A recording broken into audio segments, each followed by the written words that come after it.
Hello and welcome to India Business Hour. I'm Ashmit Kumar. Here are the headlines that we're tracking this evening. We are talking to the United States, of course, but we don't do deals in a hurry, and we don't do deals with deadlines or with a gun on our head. India does not do trade deals with deadlines or with a gun to our head, says Commerce Minister Piyush Goyal on negotiations with the United States. Asks why India is being singled out over sanctions on Russia when countries like Germany are seeking exemptions. Sensex and Nifty end in the red after a volatile Friday. Both indices managed to post marginal gains for the week. Uncertainty over India-US trade deal keeps the sentiment subdued. Wall Street rallies at opening bell as inflation springs a positive surprise. Consumer price index at 3% is below expectations. This bolsters the belief among investors about a potential rate cut by the US Fed next week. Foreign investors continue to bet big on India's finance sector. Private equity giant Blackstone to pick up 10% stake in Federal Bank for $705 million to become the largest shareholder. With this, the foreign investment in finance now stands at $7.5 billion so far in 2025. White House confirms U.S. President Trump will meet his Chinese counterpart Xi Jinping in South Korea on the 30th of October. The bilateral comes after weeks of speculation and renewed trade tensions. Trump also terminates all trade negotiations with Canada over an advertisement critical of tariffs. European Union targets Facebook's parent Meta and TikTok for its handling of illegal content, charges both companies for failing to provide a simple mechanism to users to notify illegal content like sexual abuse of children and terrorist material. PiyushPandey, a stalwart of Indian advertisement industry, passes away at the age of 70. He is credited with some of the most iconic ad campaigns like Fevicol, Asian Paints, Cadbury, among others. He was honored with a Padma Shri in 2016. At least 20 people are dead and many injured after a private sleeper bus catches fire in Andhra's Kurnool district. The bus was traveling from Hyderabad to Bengaluru and caught fire after colliding with a motorcycle. Delhi government trials a cloud seeding experiment to clean up the air post-Diwali. If successful, Delhi will see showers on the 29th of October. The national capital remains the world's most polluted city. Prime Minister Narendra Modi enters battleground Bihar and projects Nitish Kumar as the face of the alliance.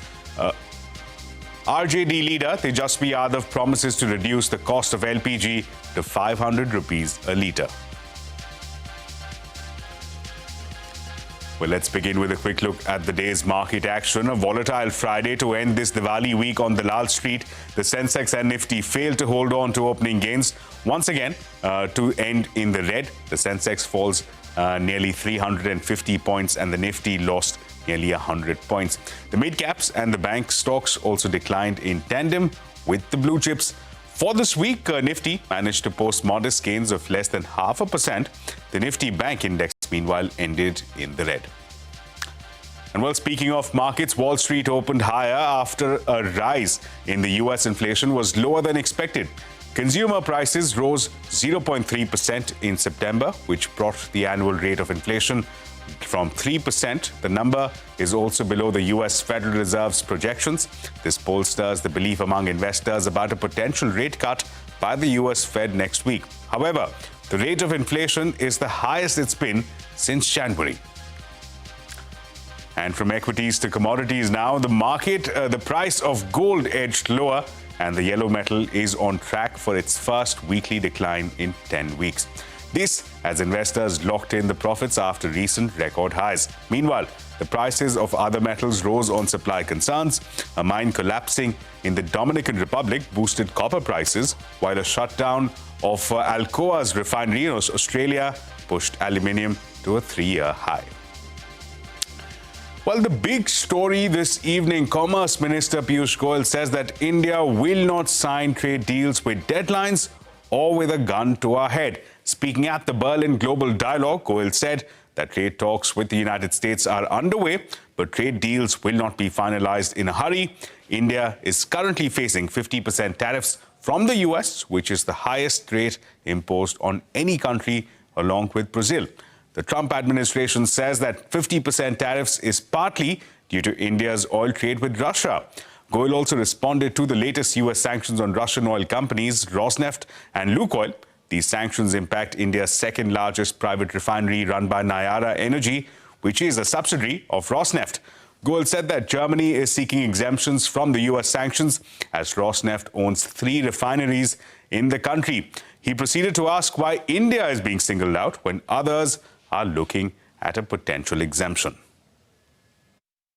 We are talking to the United States, of course, but we don't do deals in a hurry, and we don't do deals with deadlines or with a gun on our head. Somebody tells me tomorrow I can't be friends with the European Union, I won't accept that. Or somebody tells me tomorrow I can't work with Kenya, it's not acceptable to me. So I think we are all in it together. The decision whether to buy a particular product from a country is something that the entire world will have to take a call on. So I was reading in today's paper, Germany is asking for exemption from US sanctions on oil. Now these are UK already has sorted and probably got an exemption for procuring oil from the US. This is about the Rosneft deal, sanctions, right. I think, and we've sorted out the issues with Germany. We managed to do that very quickly, and I think the Americans will do something very similar. So then why single out India? Well, it's a specific subsidiary in relation to Rosneft. We also have a subsidiary in India of the Rosneft. Well, come and talk to us. Well, the Indian government sources, meanwhile, tell us that there is a convergence with the United States on most trade issues and that they are very close to a trade deal. Abhimanyu Sharma is joining us now with the latest. Abhimanyu. Well, so far, government sources have indicated that both the sides are positively engaged so far, and there are discussions which are continuing on technical issues. Technical discussions are underway between India and the United States, and both the sides are converging on most trade issues and are very close to a deal. The first tranche also looks possible as per government sources. Sources also indicated that the deal has not been finalized yet, even as India is facing one of the highest tariffs since August, and they don't see any new issues arising as of now, and they are hopeful of concessions on Section 232 goods, several goods which were exempted earlier under Section 232. India is hopeful for further concessions on those goods which will continue getting exported to the United States from India. Also, government sources have termed that this is not a conventional FTA negotiation, since the reciprocal tariffs which have been levied are not based on WTO norms. Otherwise, tariffs which are imposed by different countries on each other are imposed based on WTO norms, but government sources have termed reciprocal tariffs as something which are outside the ambit of WTO as far as the application of reciprocal tariffs is concerned. Sources also said that both the sides are bound by confidentiality to not speak about the contours of the deal till it finally gets announced, and both the sides continue to remain in technical discussions. So discussions clearly are underway. Several issues are being threshed out. No new issues are on the table as per government sources, and India is hopeful of exemptions on the Section 232 goods. Reliance Industries has released a statement on the sanctions imposed on Russian oil by US and the European Union. In a statement, the company spokesperson said, and I quote, "Reliance is currently assessing the implications, including the new compliance requirement. We will comply with EU's guidelines on the import of refined products into Europe." The spokesperson also added, and I quote again, "Whenever there is any guidance from the Indian government in this respect, as always, we will be complying fully." The statement went on to add, and I quote once again, "Reliance will address these conditions while maintaining the relationship with its suppliers. Reliance is confident that its time-tested, diversified crude sourcing strategy will continue to ensure stability and reliability in its refinery operations for meeting the domestic and export requirements, including to Europe." End of quote. Now, Russian President Vladimir Putin has said that Moscow will never bow to pressure from the United States. Speaking to reporters, he said that the sanctions on the two of Russia's largest oil companies would not impact the Russian economy, but conceded that there could be certain consequences for the countries involved. US President Donald Trump has terminated all trade talks with Canada over a television advertisement that criticized tariffs. The ad commissioned by the Ontario government allegedly misused a 1987 speech by former President Ronald Reagan. The Ronald Reagan Foundation said that the ad selectively edited Reagan's words, adding that it is reviewing possible legal action. Trump alleged that the ad was aimed at interfering with the decision of the United States Supreme Court. The White House has confirmed that the US President Donald Trump will meet Chinese counterpart Xi Jinping in South Korea on the 30th of October. The meeting will take place on the sidelines of the Asia-Pacific Economic Cooperation Summit. It will be the first face-to-face meeting between the two leaders since Trump's return to office. The bilateral comes after weeks of speculation and renewed trade tensions. Remember, a trade truce between the economic superpowers will expire on the 10th of November if they fail to agree on another extension. Trump has also set the 1st of November as the deadline for additional 100% tariffs announced earlier this month. And foreign investors continue to bet big on India's finance sector. Global private equity giant Blackstone is set to pick up nearly 10% stake in Federal Bank for $705 million. This will make Blackstone the largest shareholder in the bank. With this, foreign investment in finance now stands at $7.5 billion so far in 2025. My colleague Gaurav now joins us with more details on the slew of deals in the banking space so far. Take a look. When we look at the financials, it's actually raining capital is what we can say, because in the Indian financial sector is seeing a massive foreign inflow of over 65,700 crores. Now that's worth $7.5 billion, and this is in this year itself. Now it seems the wave of money isn't slowing down anytime soon, because the latest headline, the deal that we saw, is Federal Bank and Blackstone. Now Blackstone is set to invest around 6,200 crores for 10% stake in the Federal Bank, and this will be through preferential issue of convertible warrants at a price of around 227 rupees per share. Remember, the conversion will also make Blackstone the largest shareholder of the bank, and it's not the latest. When we look at the series of other high-profile bets that we have seen in the year, let's also not forget about the recent amount of money that we have seen flowing in RBL Bank. Now, on 18th of October, Emirates NBD, now that announced a plan to invest up to 26,800 crores. Now, this is around $3 billion for 60% stake in RBL Bank. Now, again, this is through the preferential equity at a price of 280 rupees per share, and this is actually the largest foreign direct investment that India's financial service sector has ever seen, and this will also make Emirates NBD the promoter of the bank. And this is not just going in the banks, but it is also the trend seeing in NBFCs as well. Sanman Capital, for an instance, when we look at the deal earlier this month, Abu Dhabi's IHC, that they committed around 8,850 crores for as much as 41% stake in the company, and at the same time this will also trigger the open offer for mandatory 26%. Now this is the biggest capital infusion seen by any investor in NBFC, and at the same time with this, IHC is also set to become the promoter of Sanman Capital. Meanwhile, secondary markets, they did not fall behind. When we look at these markets, they are also reshaping the ownership pattern, because when we look at Yes Bank, we recently saw Japan's Sumitomo Mitsui. Now that is increasing its stake almost to 24.2% after an addition of around 16,300 crores investment through open market in September. Now that will make SMBC as the largest single foreign shareholder in Yes Bank, but it will not be marked as promoter. But at the same time, private equity firms, they are taking their bets, because let's not forget about IDFC Bank as well.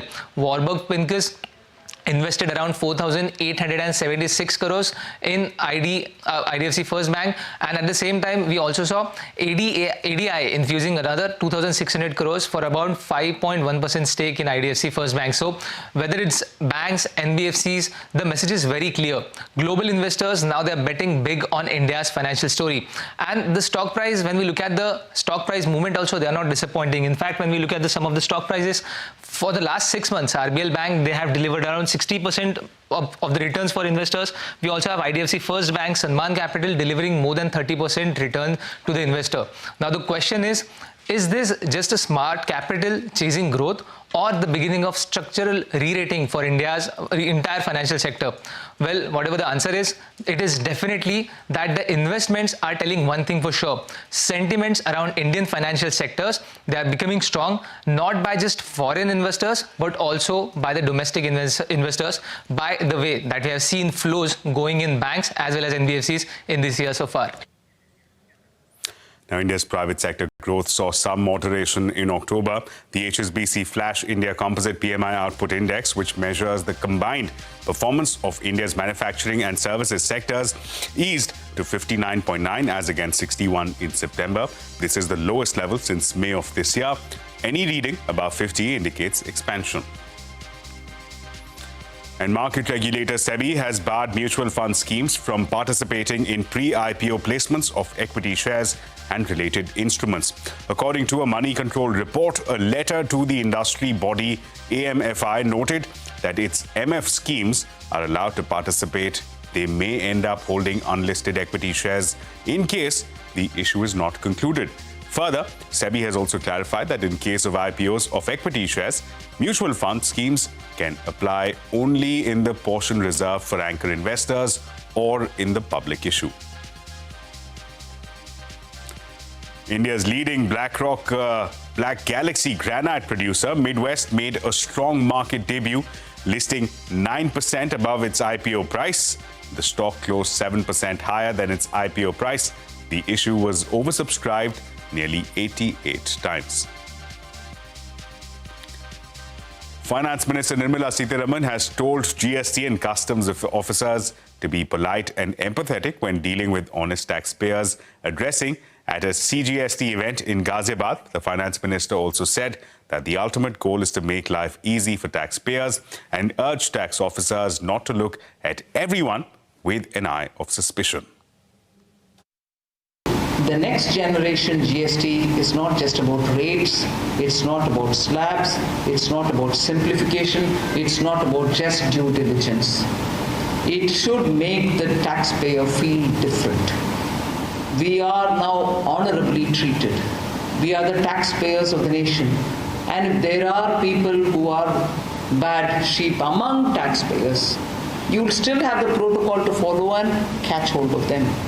But don't look at everybody with suspicion. Even if you're not going to help the country, don't disserve the country by being laid back. Be proactive. You're very good at that. That our ultimate goal is to make life easier for the honest taxpayer. I repeat, for the honest taxpayer. I do not want comfort given to the dishonest ones in any way. In earnings corner, pharma major Dr. Reddy's Labs posted a mixed performance in the second quarter. Net profit was in line, rising 7%, while revenue rose 10%, surpassing expectations. However, operating performance was weak, with margins missing estimates. Revenue from Europe and India showed strong growth. However, DRL's North American's operations remained a weak spot, with revenues falling 13%. And US pharma major Eli Lilly has allowed Cipla to sell its weight loss drug under a new brand in India. Eli Lilly will manufacture the drug, while Cipla will market it under the brand name Your Peak. As per the deal, Your Peak will be available as a once-weekly pre-filled injector pen, similar to Lilly's Mounjaro Quick Pen. The drug's price will also be similar to Mounjaro. Now, Piyush Pandey, a stalwart of the Indian advertising and the author of some of India's most iconic ad taglines, has passed away at the age of 70. He's responsible for some of the most memorable ad campaigns for brands like Fevicol, Asian Paints, Cadbury, among many others. Born in Jaipur in 1955, he began his journey far from boardrooms of big agencies. He dabbled in cricket, tea tasting, and construction before finding his true passion. In 1982, as a 27-year-old, he joined Ogilvy India, and over the next 4 decades would revolutionize how brands speak and India listens. He was honored with a Padma Shri in 2016. Here's a look at the life, times, and legacy of the advertisement stalwart.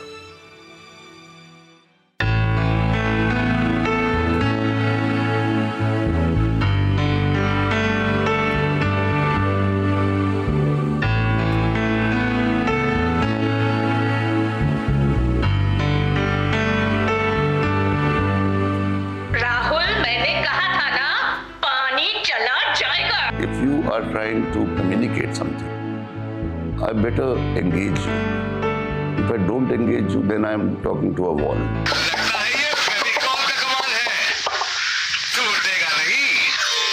हर घर चुपचाप से ये कहता है कि कोई आजाद देशवासी यहीं पे रहता है. It's was written from here. So I think these are things that one would remember always. कौन इस मकान में अपना घर बसाता है? हर घर चुपचाप से ये कहता है कि अंदर इसमें कौन रहता है? India is a funny country. Numbers don't show you everything. There is a heart and the number which has to be matched. Hindustan का दिल देखा हिंदुस्तान का दिल. The heart of incredible India, Madhya Pradesh. What is the story behind this mustache? Number one story is that I keep with the times, so it's totally organic.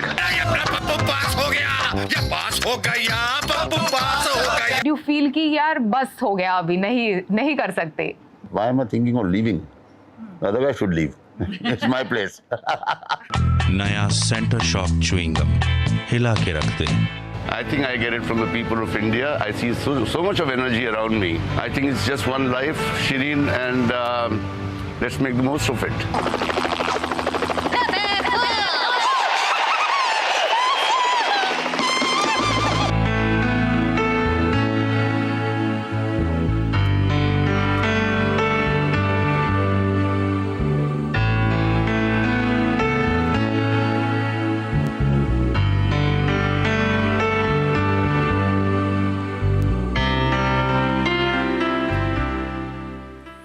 Well, coming up on India Business Hour, with Delhi's AQI hovering in the poor category, the police has set up checkpoints at busy crossings to inspect vehicles for valid PUC certificates. A special report in just a bit.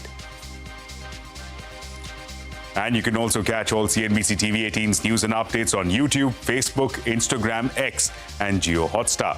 Do subscribe to CNBC TV 18 Access for exclusive stories and special shows like The Editor's Playbook and many others.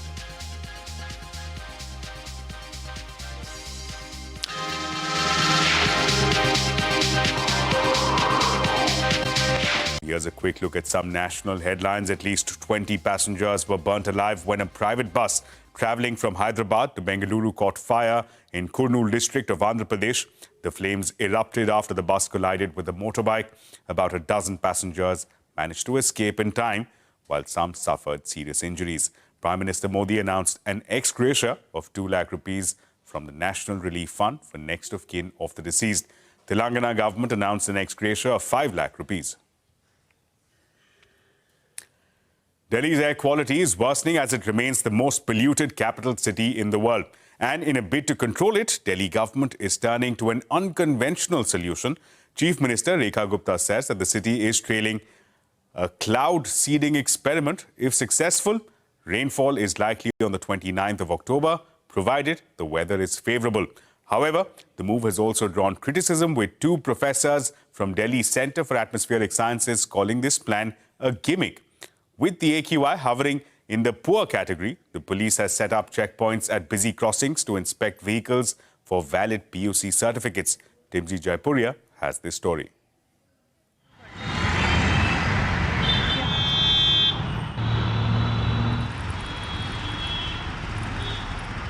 I am at Delhi's one of the busiest crossings. This is the ITO signal of central Delhi, and as you can see, the police personnel, the traffic police people, are currently doing random checks of all the vehicles to see whether the pollution under control certificate is proper or not. That is, the levels of pollution are as per the guidelines. There is a proper laid down mechanism of PUC certificate, and they are currently checking the validity of these PUC certificates. What is the current average of PUC, that is the pollution under control certificate challans that are being done across Delhi? What are the additional measures that traffic police is taking to ensure that air pollution is under check? Right, this PUCC check we do regularly throughout the year, but as GRAP stages increase, now we are in stage 2, so it is more intensified. As of now, every day we are doing almost 300 challans all over Delhi. After the challan has been done, within 24 hours, he has to get a PUCC certificate again. Otherwise, he can be challaned again by the traffic police. And if there are repeat violations, then we can of course impound the vehicles also. And there is another guideline that if there is a vehicle which is visually polluting, so even if it has got PUCC, we can impound that vehicle. So that was what the traffic police is currently doing at their end. As of now, Grab2 trying to maintain, the authorities, the enforcement agencies are trying to maintain Grab2 levels within the city. Well, Prime Minister Narendra Modi kicked off the National Democratic Alliance's campaign for the upcoming Bihar Assembly elections.